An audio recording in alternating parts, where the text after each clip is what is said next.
senhor Horácio Magalhães, que é conselheiro do Conselho Comunitário de Segurança de Copacabana, que é algo que está em voga hoje, né? Quem acompanhou hoje as notícias dos justiceiros lá da sua área, você está bem protegido, não está? Por favor.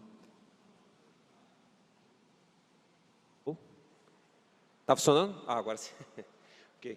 Excelentíssimo senhor vereador Paulo Pinheiro, presidente dessa Comissão Permanente de Higiene, Saúde e Bem-Estar Social, qual cumprimento a todos os componentes da mesa, a todos os plenários. Eu acho que é muito importante ter trazido essa questão, que é importante manter essa questão viva. Eu gostei muito das participações lá do greve de representantes do Ministério Público e também da Defensoria Pública, porque eles trouxeram um diagnóstico perfeito do problema. Eu acho que esse problema, a gente vê muito discurso ideológico, compreendemos que nós estamos aqui numa casa legislativa com representações dos mais variados segmentos sociais, mas é preciso ser mais pragmático e mais objetivos para tratarmos uma questão que é de saúde pública, no entanto, tem reflexos na assistência social e está tendo reflexo na segurança pública. O prefeito, quando fez a sua fala, lá atrás, no Twitter, X, seja lá o que for, ele falou uma coisa que já tinha percebido. Hoje, para Copacabana, um dos principais problemas e o censo da população em situação de rua, tanto de 2020 quanto de 2022 já havia demonstrado isso, é o principal problema do bairro. E está trazendo, como eu falei, reflexos nessas áreas, não só saúde, mas assistência social e segurança pública. E essa questão precisa ser tratada. Nós estamos discutindo isso, vereador, desde 1999. Em 99, nós fizemos um seminário lá em Copacabana, na Universidade Estácio de Sá, para discutir essa questão da população em situação de rua. Naquela época não tinha crack. Na época, o consumo era de tiner e cola de sapateiro. Inclusive, várias iniciativas legislativas foram aprovadas nessa casa e na LERJ, estabelecendo restrição com a venda desses produtos, porque eram produtos que eram utilizados para a população em situação de rua para consumir. Porque a gente sabe que a situação de rua leva a população para ir para o álcool, para ir para a dependência química e por aí vai. As circunstâncias, elas acabam propiciando, impelindo essas pessoas que foram parar nas ruas pelos mais variados motivos. O censo fez esse diagnóstico, até muito bom. A maior parte do motivo é a questão de problemas familiares, não só o desemprego. Desemprego acho que é o segundo ou terceiro. É o terceiro, né? Bom, se me falha a memória. Mas a questão familiar, sim. A questão familiar é um dos principais motivos que levam. Mas isso está mais diagnosticado no censo. Então, hoje nós estamos vivendo uma situação de fato.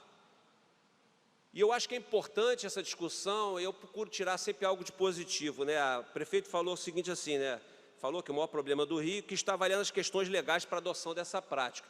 Eu acho que nesse aspecto foi bom no sentido provocativo, no sentido de ver o que é que podemos avançar. Estou ciente, como profissional de direito, sou advogado, militante, faço parte de uma comissão lá da OAB, da Comissão de Defesa do Consumidor. Estou ciente da questão dos limites de ordem legal. Passamos para os moradores toda essa questão das limitações de ordem legal, mas fica sempre a pergunta, bom, então o que é que se pode fazer? E aí é que fica a pergunta sem resposta. O que é que nós podemos fazer de concreto para trabalhar esta questão? O censo 2020 deu em torno de 42% da população em situação de rua era dependente químico. Posso estar falhando aí no percentual, depois podem me corrigir. Hoje, a informação que a gente soube lá da assistência social é que esse índice foi lá para cima, está beirando os 80%. Ou seja, a dependência química na população em situação de rua está aumentando a cada vez mais. E pouco ou quase nada tem sido feito. Muitas das vezes a gente se preocupa quando vê essa questão da internação compulsória sendo vendida como uma panaceia. Vou internar todo mundo e resolver o problema. Não resolveu problema nenhum, porque como bem fizeram aqui que me antecederam, a questão do diagnóstico das fontes do problema. Porque essa máquina ela não para de trabalhar, essa máquina de exclusão, ela não para de trabalhar, então, achando que ia te internar todo mundo compulsoriamente e ia limpar, acabou, como se fosse zerar a fila do CISREG, né, vereador? A fila do CISREG vai ser zerada um momento, mas daqui a pouco ela vai ser recomposta, porque as pessoas adoecem, as pessoas vão e a vila vai... Sempre haverá fila, não pode ter uma fila quilométrica.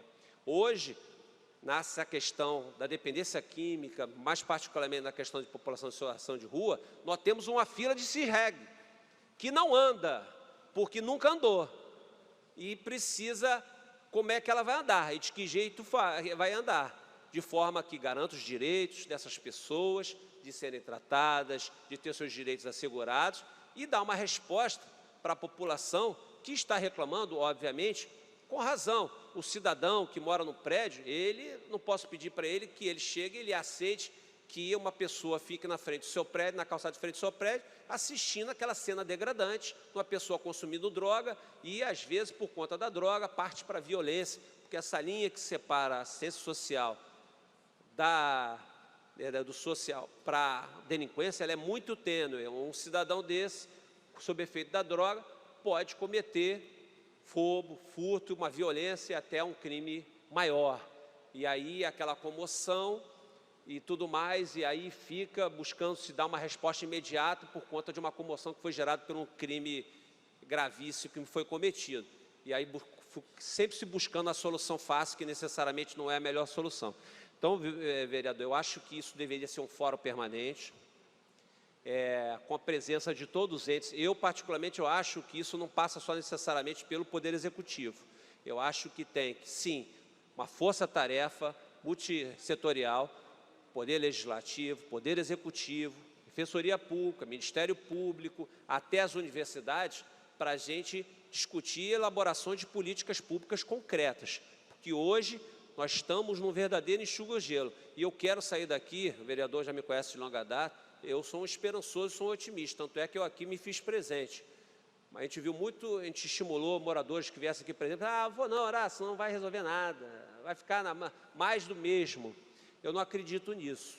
Eu acho que a gente tem que avançar.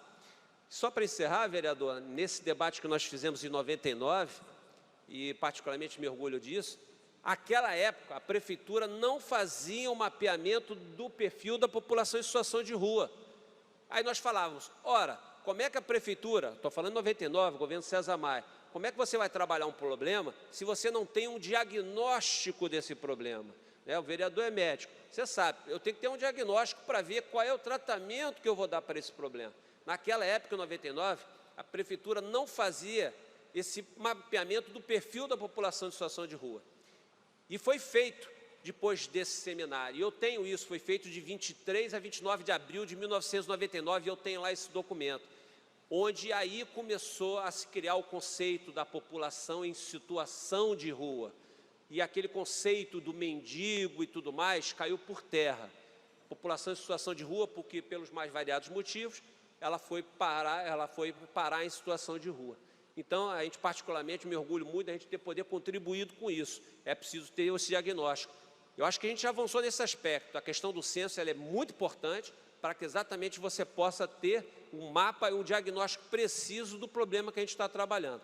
Feito isso, aí nós temos que elaborar as políticas públicas. Então, a gente precisa botar o bloco na rua, vereador. Então, eu acho que o Poder Legislativo está esse papel como provocação, junto com os outros entes, Ministério Público e Defensoria Pública, e esse é o nosso anseio enquanto sociedade. Por fim, eu vou encerrar aqui dizendo o seguinte, a gente vê muita discussão, porque no clamor do momento, o vereador brincou dessa questão aí dos arrastões e tudo mais, e pessoas partindo para o justiçamento, o que definitivamente não é o melhor caminho, não é por aí. O que acontece? Quando a gente não vê políticas públicas, a gente não vê nada acontecendo, a população fica num grau de satisfação tão grande que ele aceita qualquer tipo de solução, mesmo que não seja mais adequada. Não quero saber se vai resolver, se resolver aqui já está bom. E não é por aí, porque amanhã depois, a vereadora falou, vai voltar, e aí ele vai falar, então nada aconteceu. Então, mas ele se sentiu naquele primeiro momento atendido. E eu acho que esse não é o melhor caminho. Então, vereador, encerro minhas colocações aqui. Espero que quando tenha por parte do Poder Executivo alguma medida, um decreto, não sei, é que esse debate seja feito novamente, onde a gente possa discutir concretamente, porque, por enquanto, a gente só teve uma provocação, uma ideia, né? Tivemos lá em 2019 com o Crivella e até agora a gente não tem nada, a gente tem uma ideia. Quando isso acontecer, eu gostaria, por favor, que sejamos convidados também para a gente poder também contribuir com essa discussão. Muito obrigado aí, desculpe se eu me alonguei. Muito obrigado, Horácio. Horácio, que é membro do Conselho de Segurança Pública Só permite uma correção, eu atualmente estou como vice-presidente do Conselho Comunitário de Segurança de Copacabana. Tá certo.